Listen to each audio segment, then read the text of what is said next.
as guide dogs, which means that they don't need to be disclosed when someone applies for a lease. But despite this, McGrath Real Estate Agency issued a termination notice saying only dogs assisting blind or deaf tenants are allowed.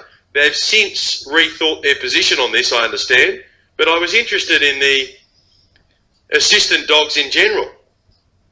Carmel Kaczmar is founder of Miracle Assistance Dogs, and she's on the line. Carmel, good afternoon.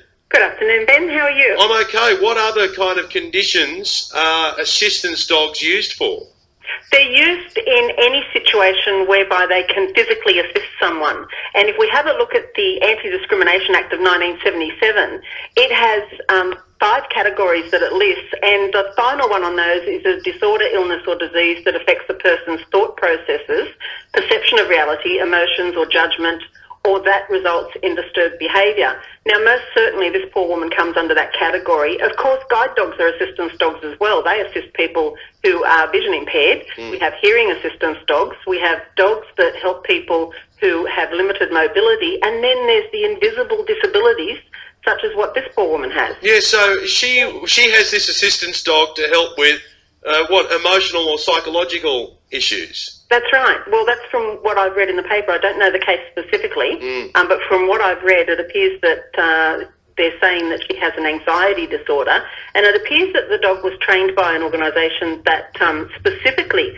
assists people with psychological disabilities. Are we seeing more and more people seeking out assistance dogs?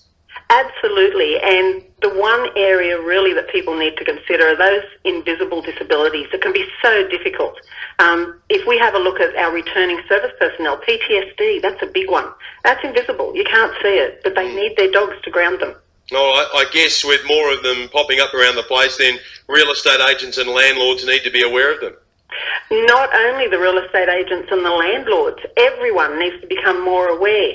The New South Wales Transit Authority issues a transit pass for people who have an assistance dog so that they can travel with their dog.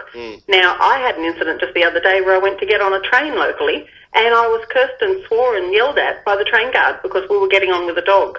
The dog wore its coat, we had identification, and so if that's happening to me as a trainer in my local area, there is so much more. So they will usually be identified, will they, with some kind of jacket or some kind of coat on that suggests that they are an assistance dog? Yes, they're normally wearing a coat. They don't have to. It could be a harness that they're wearing, or there may be some reason why the dog can't wear anything, but there would be some form of identification. Okay, Carmel, thanks for your time.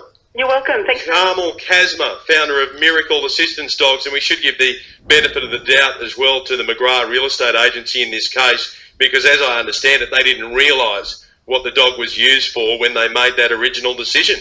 But I wouldn't have been aware until today that assistance dogs could help people who suffer from things like panic attacks. You're listening to Ben Fordham on 2GB. Tuesday afternoon, 131873 is the number if you want to weigh into the issues we're discussing this afternoon.